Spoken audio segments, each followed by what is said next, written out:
Hey everybody, back with another video. I wasn't actually filming this project here, the Sinistar project, but I'm slowly getting it back together. And you can see I have the board set working, but when I started testing it, I haven't put the control panel. I still need to assemble the control panel, paint the coin doors and stuff. But when I started working on this thing, I wasn't getting any sound. And I started messing with the soundboard and then comparing it to my Bubble soundboard and Robotron soundboard, and they're all slightly different. And I was doing some learning, so I figured I would share. Let's go to the bench, and I will hopefully do a how-to troubleshoot these Williams sound and speech. All right, we're at the bench, and we have our Sinistar soundboard as well as the speech board over here. And I've been doing a lot of reading, and there's good documentation on this, but I didn't see any videos that straight up walk you through how to power this on the bench. So that's what I figured I would do. First thing is you have your data or your control line inputs. Pin 1's your key, then 2, 3, 4, 5. 6 is usually not controlling. I mean, it's controlling something, but it doesn't actually generate a sound. And then 7 generates a sound usually, and 8 is more like pin 6. It's actually getting multiplexed with something else. And then pin 9 is not connected. So that's your control lines. Then this is your speaker this is your volume. And if you do not have a volume pot wired up like this, you could just jumper pins 1 and 2 together, kind of like this. And it will just max out the volume. You won't have any volume control, and it'll be max volume, but you could do that. Or you could put in a resistor between pins 1 and 2 right here. Hopefully you can see this well enough. All right, this should be better. So then you have your speaker. Pins 1 and 2 are tied together. We can ohm that out real quick just to show you. That is your speaker positive, I believe. Let's see. And 3 and 4 are tied together. So it doesn't really matter, but pins 1, put your speaker to pins 1 and 4, negative on 4, 1's positive, or you could do pins 2 and 3, doesn't matter. Alright, and then you have your power. Now, these Williams boards, if they're in a pinball machine, you're going to have AC power coming in on, let's see, pins 1 and 2 probably, and then oh, actually it's 1, 2, and 3, it looks like. Yeah, all of these are tied together, pins 1 through 3.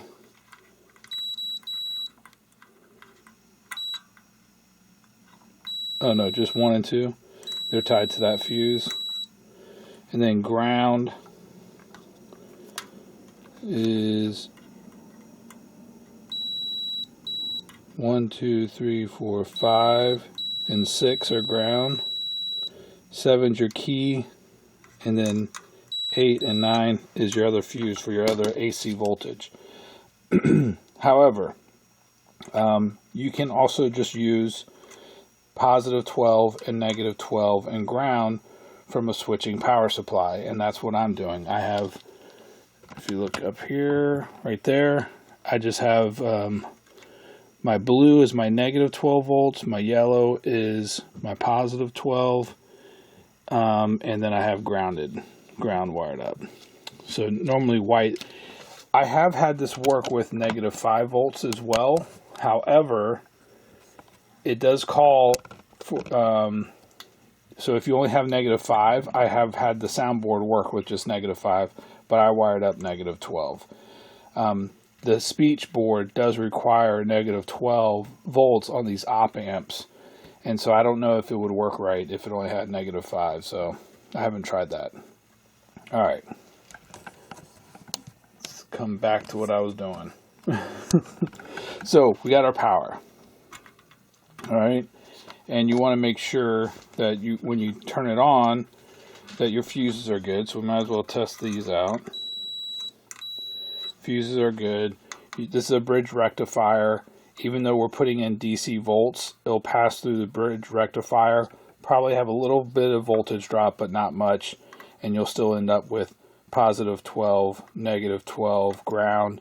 Has its own onboard 5-volt regulator, which is going to regulate 5 volts for all of the IC chips on both boards. So the 5 volts is generated on board. And that's why you can test these without having all the game boards even connected, which is nice. Alright, so let's go ahead and power it on. And I will zoom out just a little bit. There. And we will test our voltage by coming to ground. Down here somewhere, if I can get my hand around. There's ground. This is also ground right there. But let's go to, we have 11 volts and negative 11 volts. And that's fine. Now, because I'm using a switching power supply and it regulates based off of the 5 volts, I actually have a load on the 5-volt line so that my switching power supply will regulate the 12 volts and negative 12 volts. Otherwise, if I unplug that, this voltage would drop even more. I can show that real quick actually. I'm just going to unhook my 5-volt load and look what that does to my 12 volts. Now we're down to 8 volts, as you can see there.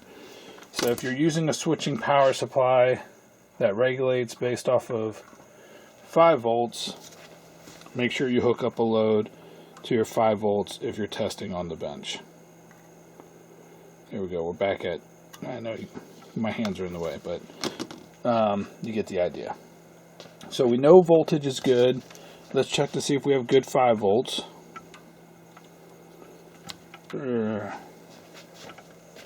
Come from this side. Ground. And we're at 4.9, so we're good on the 5 volts. Now, what usually, if you press this test switch, it will start making noises. But we haven't done that. Let me put my volume control on here. You heard the speaker make noise, so we know that the speaker is probably actually working because it made noise. We can also just put our finger right on the amp and crank my volume up.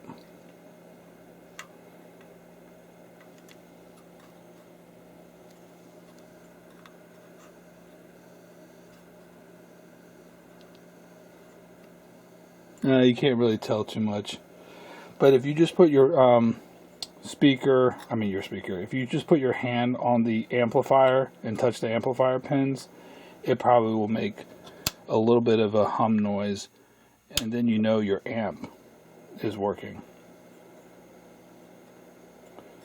That's one way to test the amplifier.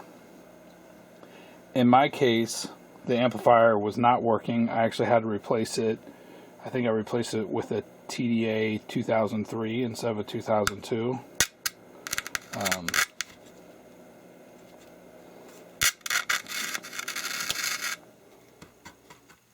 I didn't have that all the way inserted.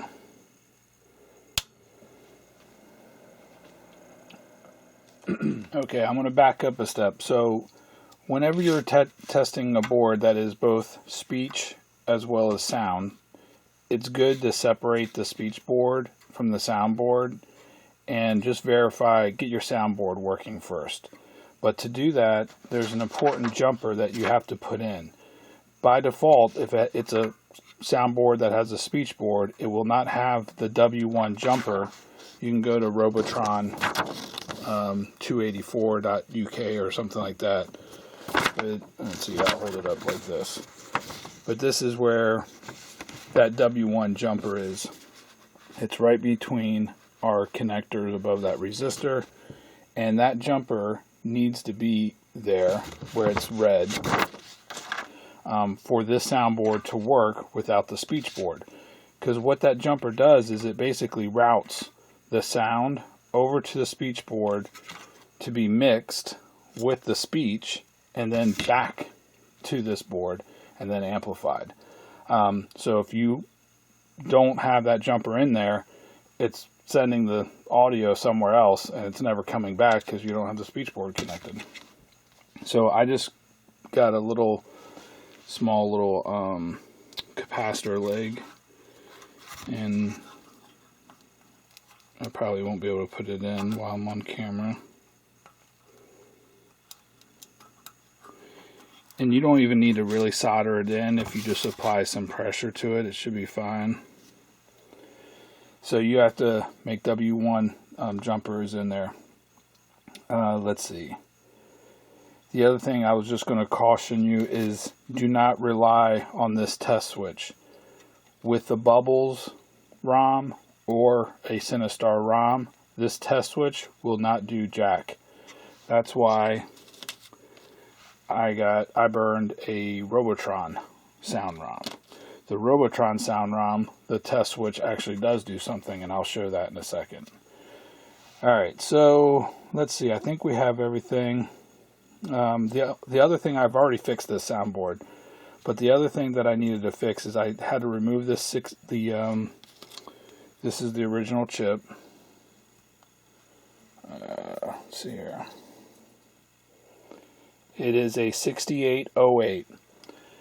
The 6808 requires the 6810 RAM to work. By default, this board is wired up so that pin 36 of this, I don't know what IC is that. I don't know.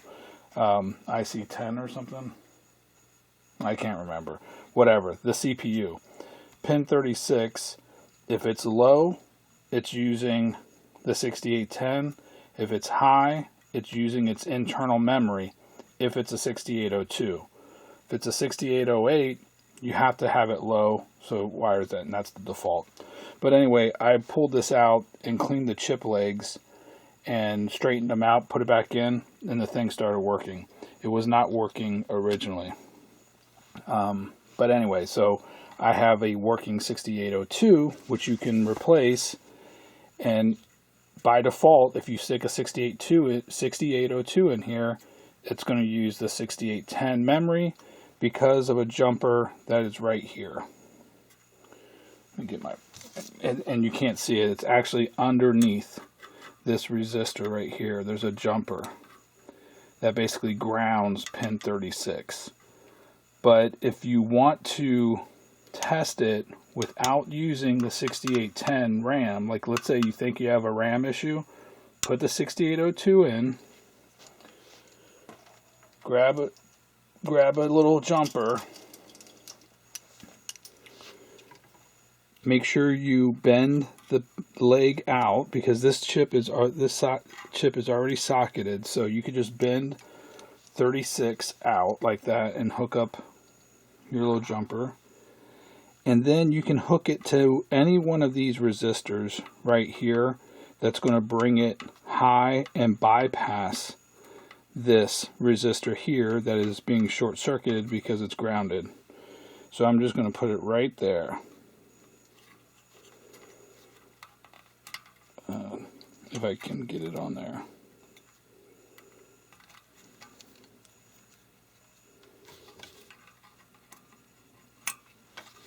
Come on, you knuckle noggin. There we go. Alright.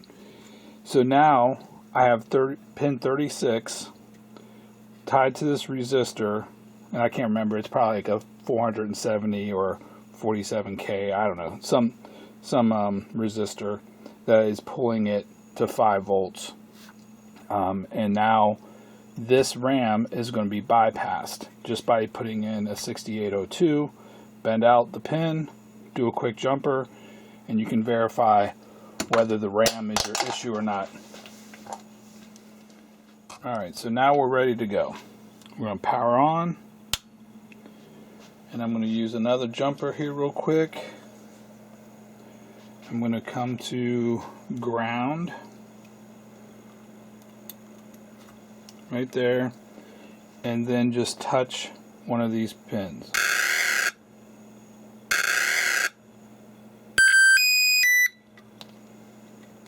Let me turn the volume down a little bit.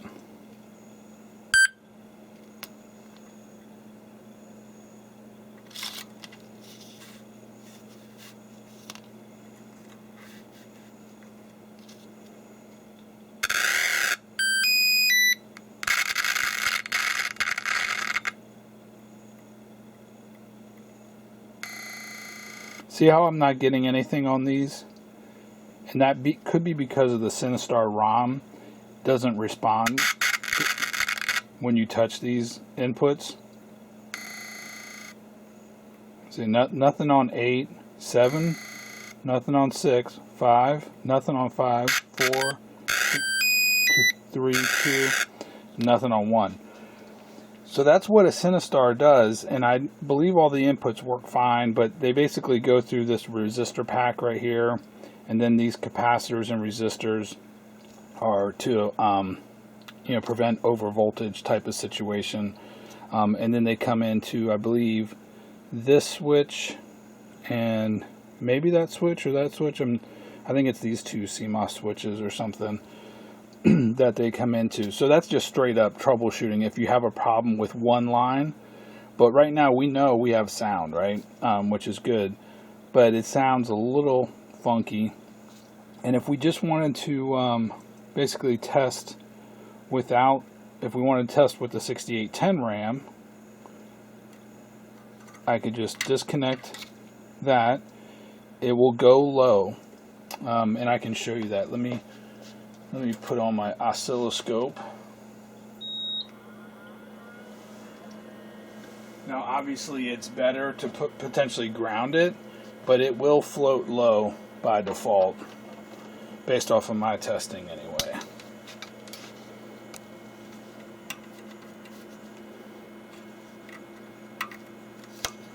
I'm gonna have to mess with the... Yeah, so let me get this off. There's my oscilloscope. We'll test 5 volts real quick. That's 5 volts. We're going to touch the pin. And you can still see I'm low. So it will float low. Obviously you wouldn't do that in the cabinet and just leave it out there hanging like that. But if you stick it in there, it is grounded by the trace that's underneath that resistor right there. Alright, so what are we going to do? Yeah, we were just going to do our testing with the 6810 RAM.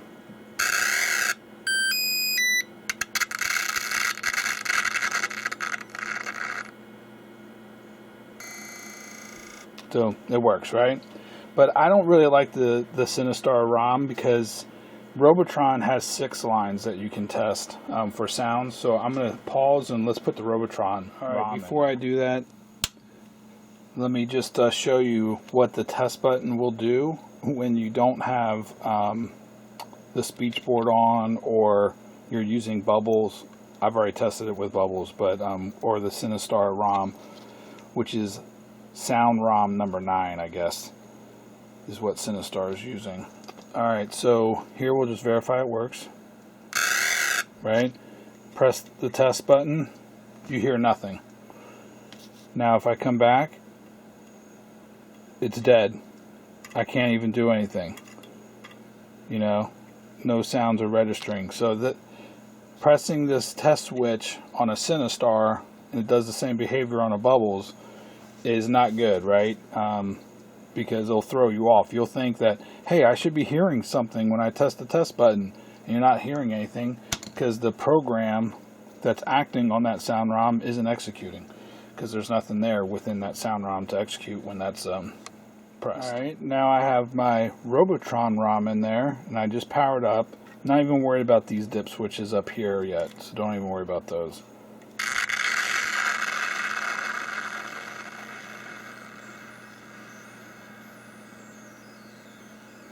That's Robotron.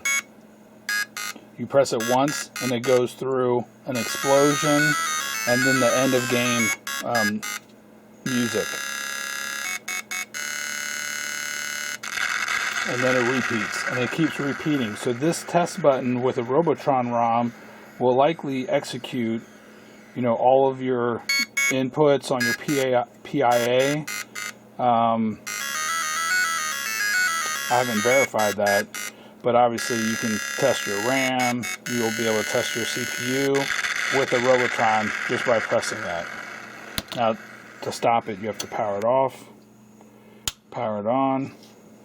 The other reason I like Robotron is there's one sound.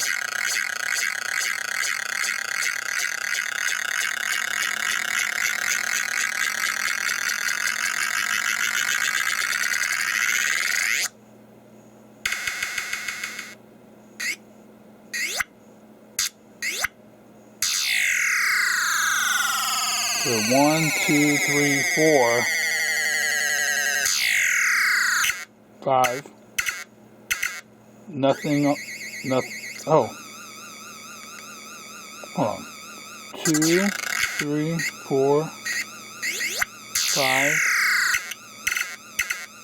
6.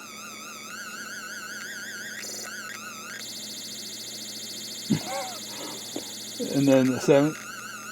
8's doing nothing. 7 is kind of fun though to mess with. Every time you touch it,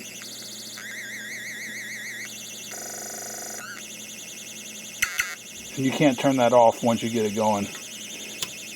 You have to kind of kill it. Once you hit pin 7, it won't turn off unless you turn off the computer. I mean the power. Which is interesting is even pin 6 makes a noise. 2.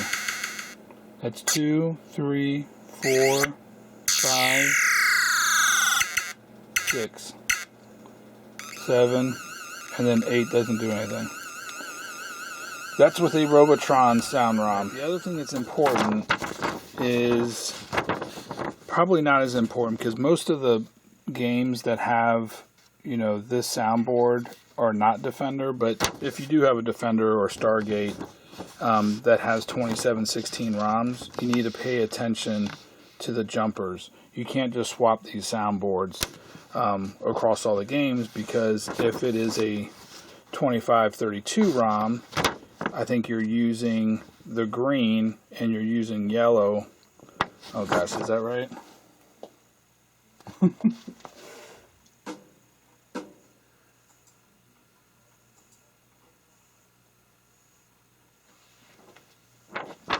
Yeah, that's right. So green is 2532, yellow is 2716 or 2516. They're the same, or 2532s. You cannot use 2732 sound ROM, and those are the jumpers that you need to be worried about. Now, one thing that's interesting that Robotron does not have documented, the website, Robotron 2084 UK, whatever, I'll link to it, is this right here. There's a jumper right there, and I think it's W12 on Bubbles that is populated. Here is my Bubbles board, and you can see right there is W12, and it is populated. And this works. This is original, came right out of my Bubbles cabinet.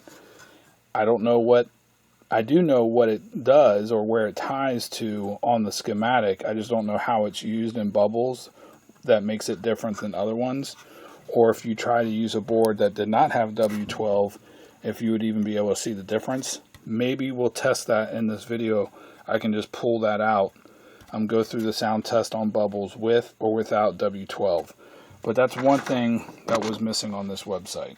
The other thing you can do is use Leon's sound test ROM, but I do not have a pinball board set with LEDs or anything like that, so I'm not going to use it. But the Leon's test ROM, actually, let me go ahead and to get this to work with the strapping I had. I basically concatenated the Leon's 2716 test ROM, so that would run on a 2532. I just doubled the image, and now it'll work on a 2532 because that's how this board's strapped. And if I hit power on, you hear that tick tick tick tick tick tick tick tick tick tick tick. That's basically activating most of the inputs, I'm pretty sure. I did do this on my oscilloscope.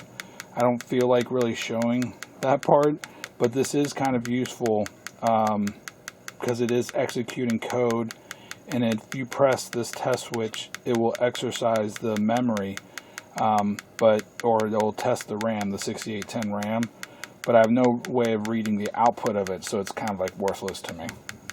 But the fact that it is creating a consistent signal probably on the address lines, it's not running a no-op condition.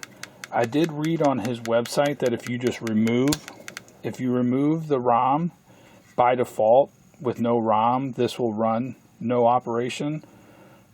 I didn't see that. I powered it on with the 6802 as well as the 6808, and basically you would have to manually wire up the data bus for a no-op condition, which would be useful to test the PIA and some of the addressing here, as well as the addressing going all the way to the ROMs. With a no-op, we could actually read the speech ROMs probably, but it's just as easy to pull them out and read them in a reader or something like that. There's no real buffers that I don't think go in there, so it's not that big of a deal. Let's see, what do I want to show next? So we have a working soundboard now, and we're going to remove our W1 jumper.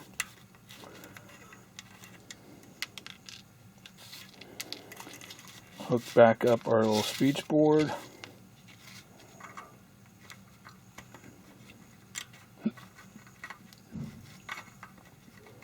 Now I think the directions say that you should have one closed and two open like that, but honestly you can leave them both open. I'm pretty sure it's not going to make a difference, but if you want speech, you have to have two open.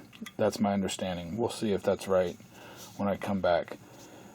Now on this speech board, basically you have some addressing and 5 volts and negative 12 volts that come through this 40-pin connector here. You have 4 speech ROMs, and you have 2 op amps that basically take the sound that's being generated by the sound ROM and combining it with the sound from the speech ROM, and it's kind of like mixing it together as well as, I guess, amplifying it. And you have this speech synthesizer chip here, which is very rare, hard to find. Well, it's not super hard to find, actually. You can get replacements for it. 564. So let's power this on, and now I know I have a problem, so this is why I started the video.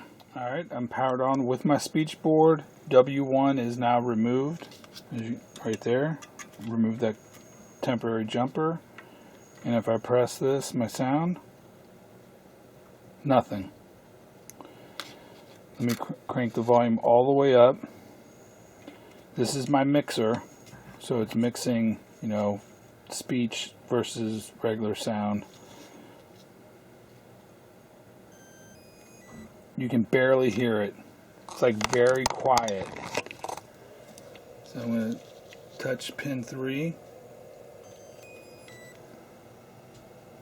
See? Nothing on pin 8. And that's cranked up. I mean, it's not my mixer. very quiet. Now, I'm thinking that it has to be due to these op amps, but I'm going to show you this on the oscilloscope. On the oscilloscope. I do need to dump these and read them. Let me show one more thing real quick. Oftentimes these sockets are really bad, but I don't think these look bad, right? And I did pull this one just to verify. You never know if it's the right chip, I guess.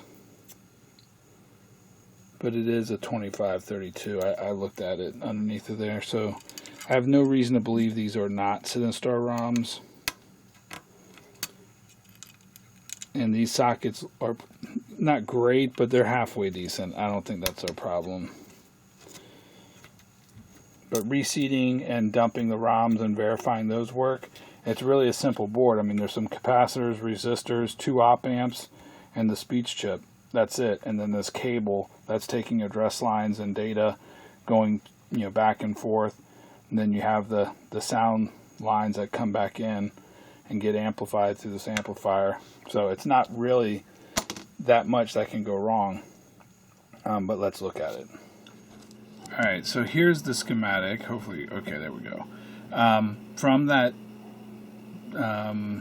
analog, speech chip, the 555516, you see that there's an output here that comes into the op amp U3 pin 2, and it goes out on pin 1.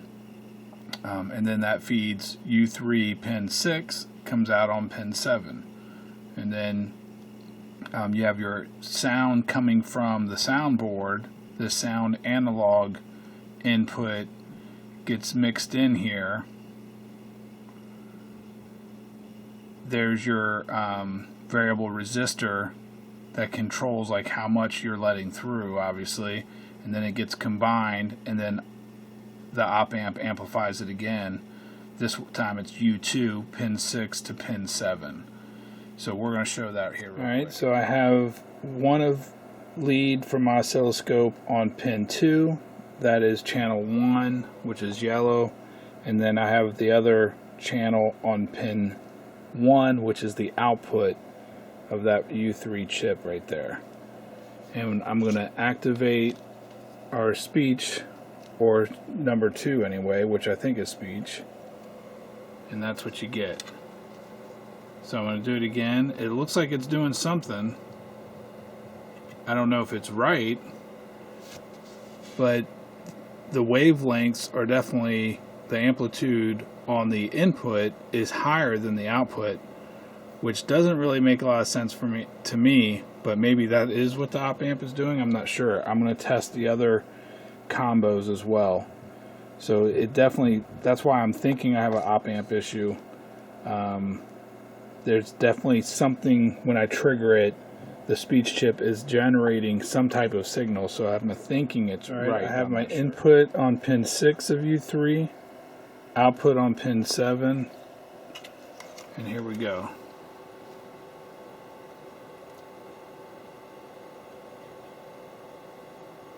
You can barely see the input move, and nothing's on the output.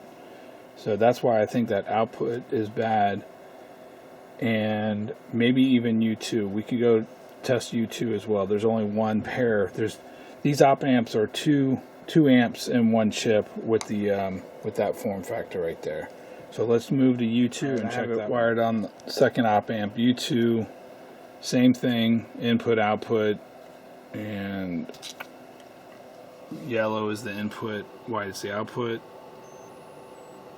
You can barely hear the noise. You can't see anything.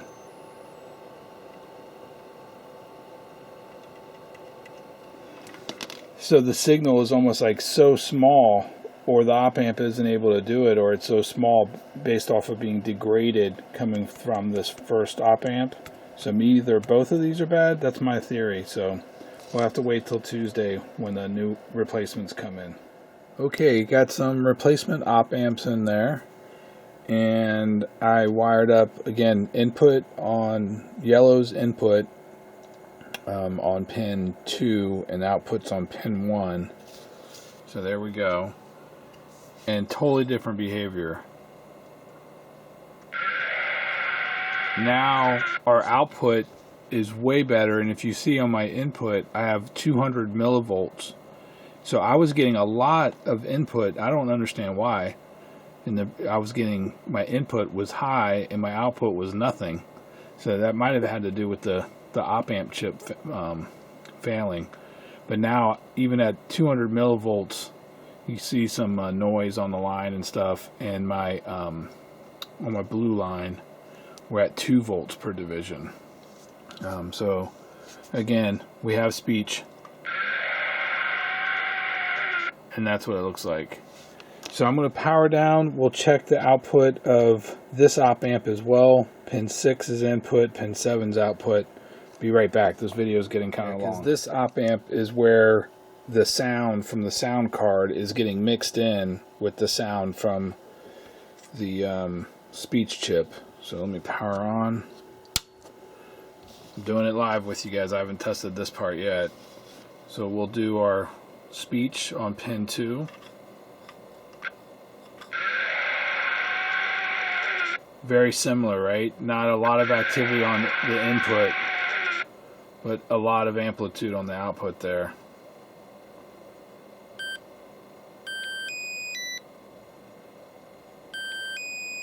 That's interesting. Even less on the input. I don't know what's going on. I don't understand how op amps work.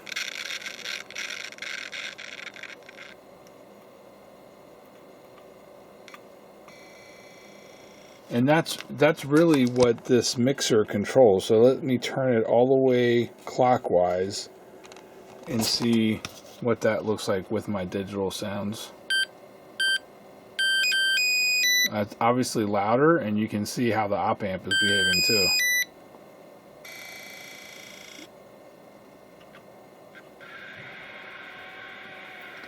And the speech is like basically regressed, or is down in amplitude there. So that's what your mixer control is doing. And I don't know if I had 2 bad op amps. I think I did. I think both of them were bad, and that's why I just replaced both of them, which is interesting. And maybe I'll come back. I have a non-working Sinistar board. It's partially working, so let me come back, power that board up, hook up this soundboard. Even though the video is a little whacked out, we'll see if we can go through some sound testing. I ended up having to put my board on because I couldn't get past like some ROM error, so maybe I'll come back and show you the other board. But I have some weird characters. I don't know. I might have to clear my bookkeeping or something, or I don't know what's going on there. But all right. Enough talking. Oh, what? What am I doing?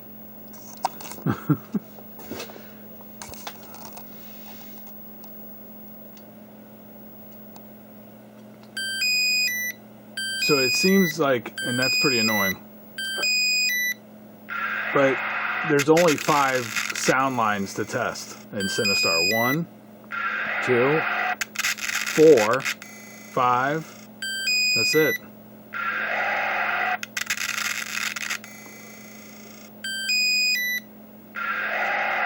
So I think this thing is working. It's just kind of weird.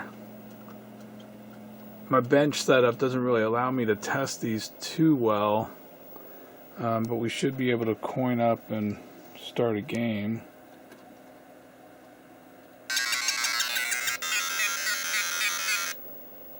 And you can hear the fire probably.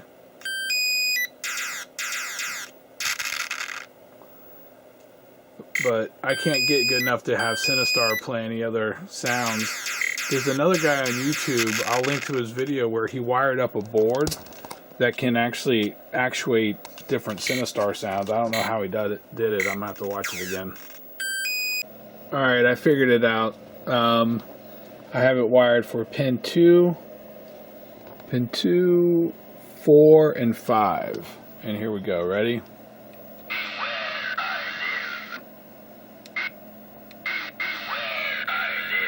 That's nice, right? And then if I take that one off, that's pin 2 and 1, 2, 3, 4. Pin 2 and 4. Alright, and then maybe if I do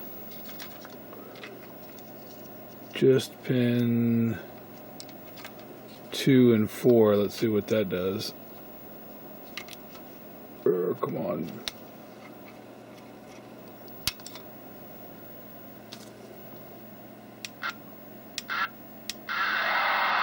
Alright, that doesn't do anything. That just does pin 2. So there we go. I don't know how many voices it actually does. Let me see if I can do it on this, if that does anything. No. Interesting.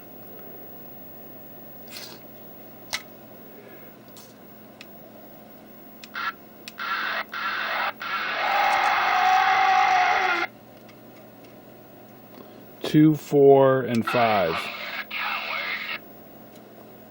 And then just 2 and 4. Oh, whoops, hold on, what am I doing? 2.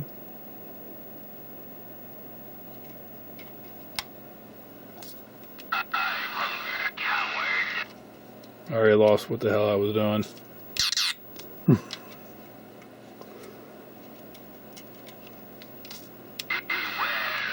There we go. 2, 3, and 4. 2, 3, and 4. That's it. That's a good way to end the video. Now see ya.